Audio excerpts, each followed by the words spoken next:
Дзень добры, панове! Вёска Гарадок, Глузкі раён, Магілёўская вобласць, Рэспубліка Беларусь. Дарэчы, раней, паважанае панства, вось гэтае паселішча называлася не Гарадок, а Глузк. А пазней яно звалася Стары Глузк. А яшчэ пазней Гарадок Глузк пагарэлы. І толькі на пачатку 19-го стагоддзя гэтае паселішча пачало звацца проста Гарадок. Проста з густам і падкрэсліваючы пры гэтым сівую даўніну гэтага паселішча. Ну дык што, панове, пойдзем паглядзім на гэтую даўніну. За мной.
Разумныя людзі кажуць, панове, што паселішча тут з'явілася недзе аж у 12-14 стагоддзі. Вось тут, на гэтай гары, на старым гарадзішчы, дзе вось зліваюцца разам дзве рэчкі, рэчка Пціч і рэчка Красная. Ну, а ў летапісах, значыцца, паселішча ўзгадваецца гэтае недзе ў 15 стагоддзі, і вось тут недзе стаяў драўляны, добра ўмацаваны замак. Ну, і гарадок называўся не гарадок, а, як я казаў, ужо Глузк. І гэта быў цэнтр глузскай воласці. А за ўладара тут тады быў наш славуты князь Юрый Семёнович Гальшанскі. Энцыклапедычная даведка. Юрый Гальшанскі, сын Сямёна Лютага, нарадзіўся каля 1410 года, памёр каля 1457 года. Адзін з арганізатараў выбрання вялікім князем Казіміра Ягелончыка ў 1440 годзе. Аднак у 1456 годзе далучыўся да апазіцыі, якая хацела абраць вялікім князем Сямёна Алелькавіча. Разам з братамі валодаў Гальшанамі, Глузкам, Дубровіцай, Раманавым, Станькавым, Свірнамі і іншымі землямі. Меў дачку Ганну і 5 сыноў – Івана, Александра, Васіля, Юрія, Сямёна. І калі вось Юрый Семёнович Гальшанскі памёр, ну, то яго землі, канешне ж, перайшлі да ягоных сыноў. Ну, а вось гарадок падзялілі паміж сабой два ягоныя сыны Сямён і Іван. І вось у Семёна Гальшанскага была дачка Тацяна. Прыгожая дзяўчына была, і да яе вось пасватаўся адзін з лепшых жаніхоў Вялікае княства Літоўска. Гэта Канстантин Іванович Астрожскі. Ну і вядома, што Тацяна не вынесла яму гарбуз, а згадзілася стаць ягонай жонкай. Ну і калі Семён Гальшанскі адышоў ужо ў царства вечнае, то тут, акрамя гальшанскіх, пачалі ўладарыць яшчэ і паны Астрожскія. І вось у першай палове 16 стагоддзя, панове, тут вось у гэтым гарадку, ну, ці колись сказалі, ў Глузку, у замку гэтым было некалькі гаспадароў. Тут уладарылі і Астрожскія, і Гальшанскія. Ну і самі разумееце, цеснавата ж, канешне. Ну, у адной хаце некалькі гаспадыні, кожна ж хоча галоўнай хадзіць па хаце. Іншая справа гэта асобна жыць у сваёй хаце. Ну і так падумаў вось стрыечны брат Тацьяны, Юрый Іванович Гальшанскі, Гальшанскі Дубровіцкі яго звалі. І ён сеў вось тут на беразе на човнік і ўніз крыжачку па рэчцы так і паплыў туды. А там выбраў сабе хорошае месца і заснаваў, панове, ён там замак, які назваў таксама Глузк. І тут на Пцічы з'явілася ўжо два Глузкі. Ну, а каб гэтыя два Глузкі не блытаць, то новы Глузк там на Пцічы пачалі называць ад прозвішча Гальшанскі Дубровіцкі Глузк Дубровіцкі. Дарэчы, ён з'яўляецца на сённяшні дзень раённым цэнтрам. Ну, а вось гарадок, ну, стары замак, які тут быў, пачалі называць Старым Глузкам. І трэба сказаць, панове, што гэтыя два Глузкі паміж сабой вельмі добра сябравалі. Як толькі, кажуть, якая гулянка, дык хлопцы з дзяўчатамі во на чаўны і па птічы паплылі ў госці. А яшчэ на чаўнах плывуць, ды песнях зацягнуць гэтую. Ну там, ну, не шумі ветру, не хвалюй, дубраў, парастуць сыны, прынясуць табе славу. Дык заслухайся во, стоячы ля рэчкі.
Ну і вось пазней ужо там жылі свае гаспадары, значыць, у тым Луску, а тут у гарадку былі свае гаспадары. Ну, добрыя ці злыя, якіх ужо Бог даў. А дзякуючы Богу, тут правілі хлопцы нядрэнныя, тут правілі гальшанскія, гаштольды, астрожскія.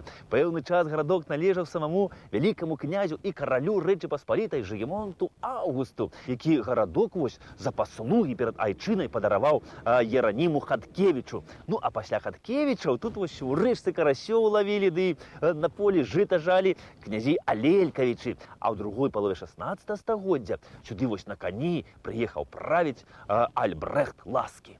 Хто такі быў, панове, гэты Альбрэхт Ласкі, вось я не ведаю. Але кажу, што яму тут нешта не спадабалася. Здавалася, вось нармальнае месца. Вось лавіў у рэчцы рыбу, збірай у лесе грыбы і ягады, ну, можаш пасеяць пару загунаў жыта сабе і жыве нармальна, хлапец добры. А ён, кажуць, нешта тут ось на коніку паездзіў, носам пакруціў, а пасля ўзяў і ў 1569 годзе гарадок аддаў пад заклад ляхавіцкаму дзяржаўцу Уладзіміру Забалоцкаму. Ну, яны сышліся на кошце, аб усім дамовіліся, значыцца, ну, взялі пляшачку гарэлкі, ну, як водзіцца ж, замачыць справу трэба. Прыйшлі на бераг рэчкі, вось тут селі, ну, і вядуць жа паміж сабой гамонку, значыцца. Ну, ось яны гэту пляшку выпілі ля рэчкі, мала пайшлі, яшчэ адну ўзялі. Ну, а падпіўшы, пачалі, значыцца, ўжо спрачацца, ну, як гэта звычайна бывае. Пачалі па-новаму абмяркоўваць, значыцца, гэтыя умовы гэтага закладу. Ну, а там яшчэ падпіўшы, ды пачалі ўжо біцца паміж сабой. Тут людзі збегліся, давай расцягваць, і кажуць, хлопцы, што вы падурэлі, ці што? Ну, ды гэты Володька Забалоцкі, ну, ляхавіцкі дзяржаўца, ды кажа Альбрэхту, аддавай мае грошы назад, а той кажа, не аддам, бо ты сам шэльма добрая. Ну, ды гэты воўка пакрыўдзіўся, пайшоў, узяў яшчэ пляшачку, а там падышоў да глузка замка, ды падпаліў яго. А замак быў драўляны, дык ён агнём хутка заняўся, і згарэў глуз, кажуць, ушчэнт. Адбылося гэта ўсё, панове, ну, можа, крышачку інакш, у 1570 годзе. І вось таго часу ва ўсіх дакументах глузк ужо пачалі называць як глузк пагарэлы. Ну, а каб не думаць, што тут зусім уже нічога не мае, то звалі так гарадок глузк пагарэлы. І вось гэта назова афіцыйна тут была аж да пачатку 19 стагоддзя. І толькі на пачатку 19 стагоддзя вось глузк пагарэлы як бы адпаў, а застаўся проста гарадок. Так гэта назова захавалася і па сённяшні дзень.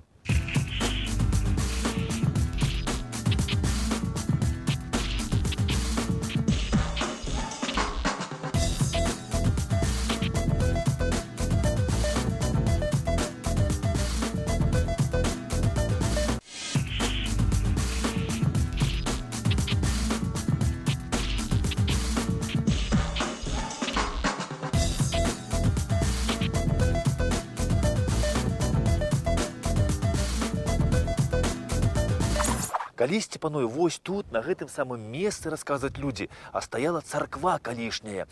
І тут былі царкоўныя могілкі, вось. І нават па сённяшні дзень, калі тут людзі нешта будуюць, капаюць, вось, то выкапваюць чалавечыя косці. І вось кажуць, што гэта царква, яна пачала апускацца пад зямлю. Расказваюць, што яе пачалі падмываць вось эти падземныя воды. І людзі дасталі ўсе абразы з яе, знялі званы з гэтай царквы. І яна, кажуць, уся цалкам апусцілася пад зямлю, гэта царква. Ну і пасля на гэтым самым месцы пачалі будаваць каплічкі. Тут яшчэ стаялі вакол каплічкі, і ад могілак былі видны камяні, але зараз тут нічога не захавалася. Але вось гэтае месца людзі тут называюць царковішча. Вось гэтая, панове, царква ў гарадку была пабудаваная ў 1814 годзе, адразу пасля вайны 1812 года. І кажуць, што пабудавалі яе ў памяць аб загінуўшых на гэтай вайне. Таму што нашы беларусы падчас гэтай вайны яны змагаліся як на баку Кутузава, так і на баку Напалеона. А ініцыятарамі будаўніцтва гэтай царквы, кажуць, былі такія шляхцічы жылінскія, якія на той час жылі тут. Ну і вось расказваюць, што гэта царква пабудавана без адзінага цвіка. І пабудавана з элементамі класіцызма, асвяцілі яе ў гонар святых Казьмы і Дем'яна. І царква з'яўляецца помнікам драўлянага дойлідства пачатку 19 стагоддзя.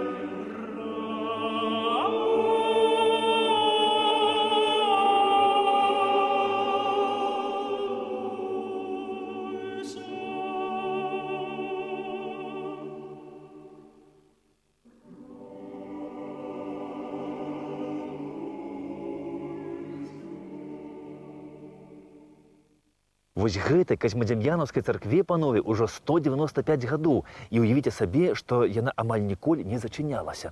Вось за савецкім часам былі такія спробы. І вось тут, кажуць, была побач з царквой яшчэ вялізная званіца, дзе віселі званы. І кажуць, што калі пачыналі біць у гэтыя званы, дык было чуваць і ў Бабруйску, і ў Слуцку, і ў старых дарогах. І вось бальшавікі залезлі на гэтую званіцу і паскідалі званы ўніз, і яны паразбіваліся. І тады збегліся ўсе людзі і пачалі бараніць сваю царкву. І не далі больш ні абразы выносіць, нічога тут рабіць. І дзяжурылі суткамі, каб адстаяць царкву. І адстаялі. За савецкім часам гэта адзіная царква, якая дзейнічала вось у гэтых мясцінах была. І кажуць, калі быў Вялікдзень, сюды з'язджаліся і са старых дарог, і з Бабруйска, і Слуцка, з усіх вёсак. І увайсці ў царкву Вялікдзень проста немагчыма было. І людзі, кажуць, вось тут, вакол гэта ўсё стаялі людзі са свечкамі ў руках.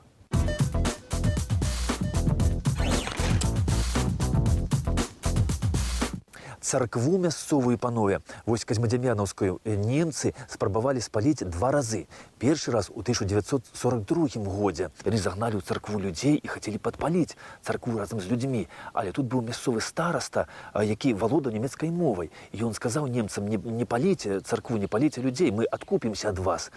І падышоў да людзей і кажа, можа, у каго ёсць нейкія каштоўнасці, там завушніцы, пярсцёнкі, а людзі тут калісьці былі заможныя. І яны насыпалі ему поўную шапку гэтых завушніц каштоўных і пярсцёнкаў. І ён аддаў іх немцам, гэтую шапку, і немцы з'ехалі адсюль, не чапалі ні царкву, ні людзей. А другі раз царкву паспрабавалі разам з людзьмі спаліць у 1944 годзе, калі немцы адступалі. І на гэты раз ім не ўдалося спаліць Казьмадзем'янаўскую царкву. Царкву на гэты раз выратаваў і людзей рускі разведчык. І вось што мне аб гэтай гісторыі распавёў тут мясцовы жыхар Александр Фёдорович Субец. Ласка. По рассказу жителей деревни Городок и моих родителей, среди немцев, которых гнали сжигать жителей в церковь, был немецкий офицер. Говорил по-русски, говорил, кто может прачься, особенно женщин с детьми.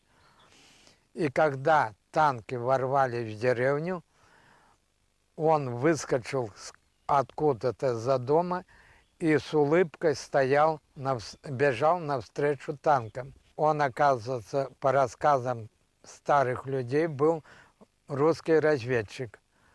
И танк остановился, раздался выстрел, и он упал на колени.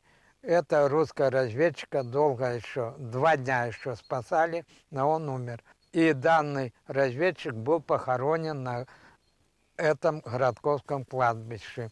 Мы, школьники, ходили убирать его могилу, но сейчас данная могила не сохранилась.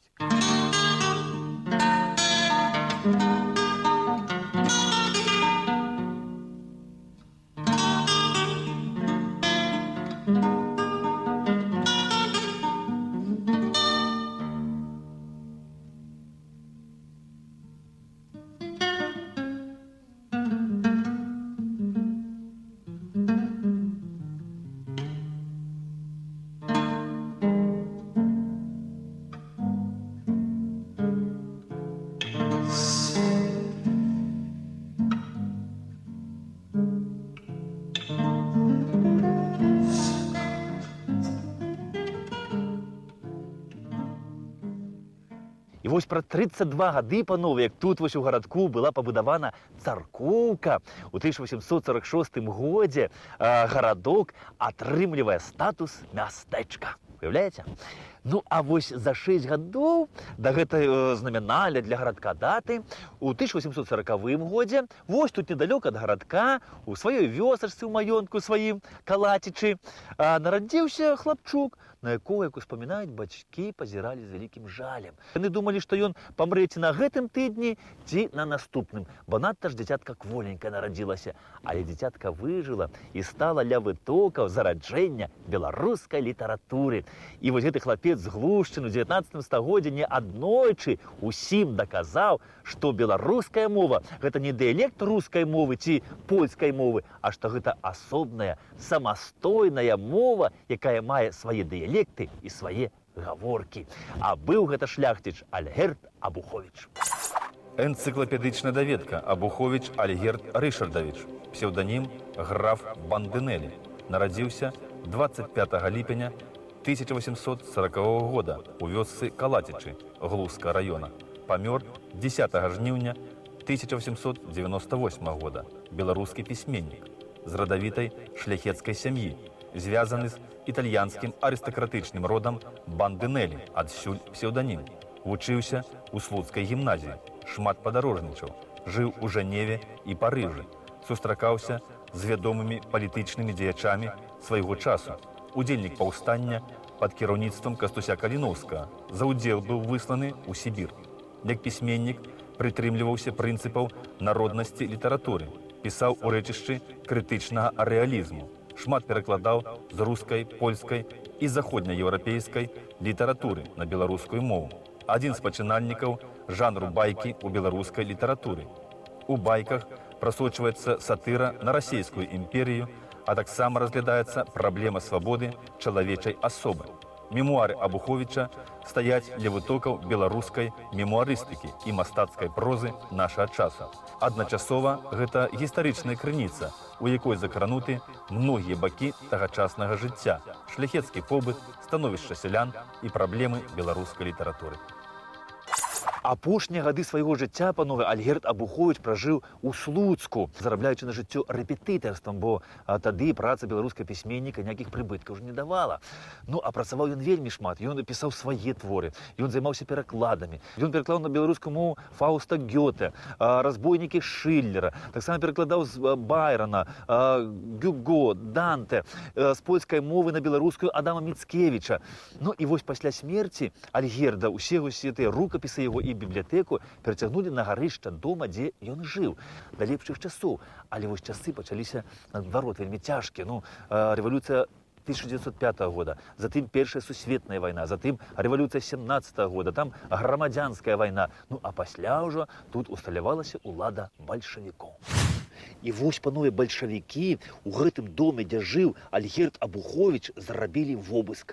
І, як расказваюць, на гарышчы знайшлі цэлую кучу папер у рост чалавека. Вось тады яны гаспадара дома арыштавалі, падагналі падводу да хаты і ўсё загрузілі на гэтую падводу. Усе гэтыя скруткі папер, карзіны з кнігамі і вывезлі ў невядомым накірунку.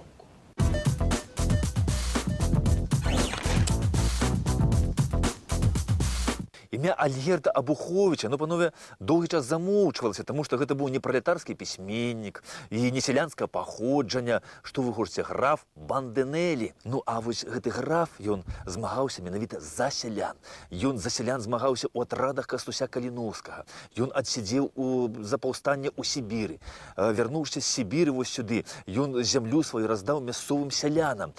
І гэта быў вельмі такі вольны чалавек, свабодалюбівы, які любіў жыццё, любіў людзей, свабоду. І вось у яго ёсць байка такая, называецца «Ваўкалака».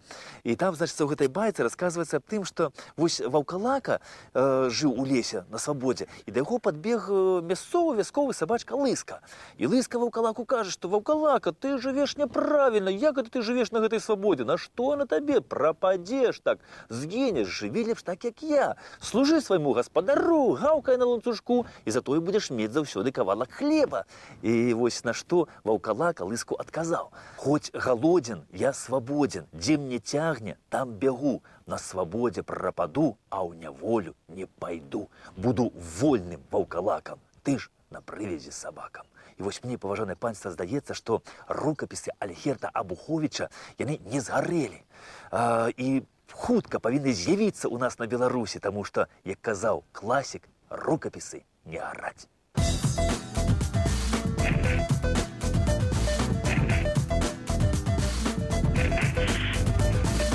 Кажуць, што да другой сусветнай вайны, панове, у гарадку было больш за 600 двароў. І вось гарадок падзяляе рэчка. Яна цячэ якраз праз гарадок Пціч. І вось раней называлі вось гэты бок Пцічы, дзе я зараз знаходжуся, назвалі гарадок, а той бок Пцічы ўжо называлі мястэчка. І там у мястэчку, кажу, жыло вельмі шмат калісьці габрэяў. Там стаяла сінагога, там была габрэйская школа, там была карчма. І там шылі хамуты, шылі боты, шылі адзенне, былі кавалі, майстры на ўсе рукі. Майстры, панове, тут жывуць і па сённяшні дзень. І я вось знайшоў тут вось мясцовага майстра, які змайстраваў вось гэтую цудоўную машыну. Нашчадак тых старажытных майстроў. І я нават папрасіў яго праехацца на гэтай машыне. А ён кажа: «У цябе ёсць права?» Я кажу: «Ёсць мяне права». А ён кажа: «А ёсць тебе катэгорыя Ё?» Я кажу: «Не, катэгорыі Ё у мяне няма. Тады, на жаль, і праехацца табе даць я не магу, не маю права».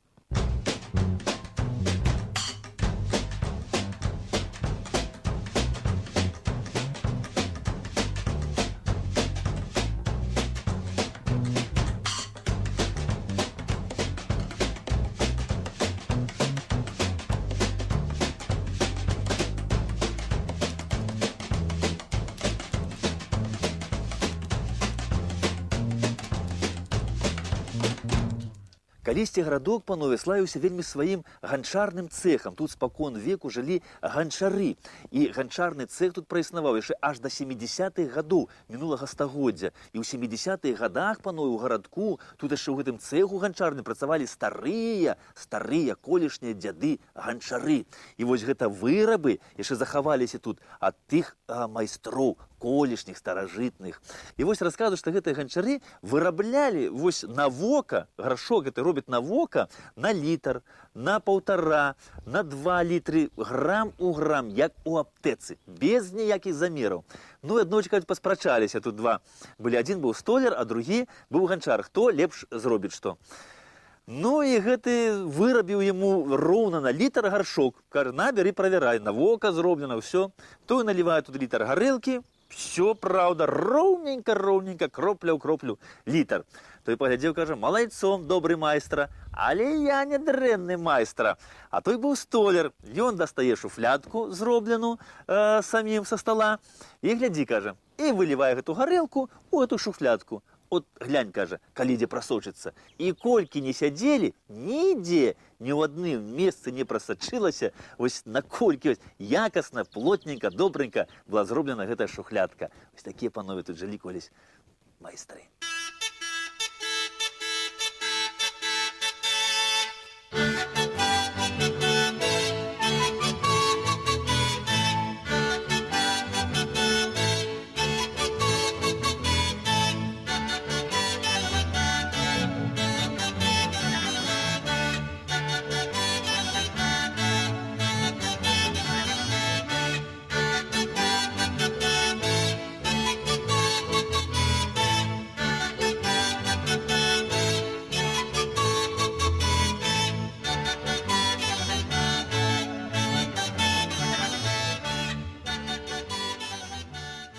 Вось сёння, панове, па каталіцкім календары сканчаецца Вялікі пост, і сёння ўвечары ва ўсіх касцёлах пачнуць святкаваць Вялікдзень. І вось у нашага з вамі класіка беларускага Змітрака Бядулі ёсць такі верш, які завецца «Христос уваскрос». Казаў анёлам Гасподзь магутны: «Гайдайце ў звоны сярод нябёс, што беларускі народ пакутны уваскрос, Христос уваскрос». Са святам, паважаныя! Да пабачэння!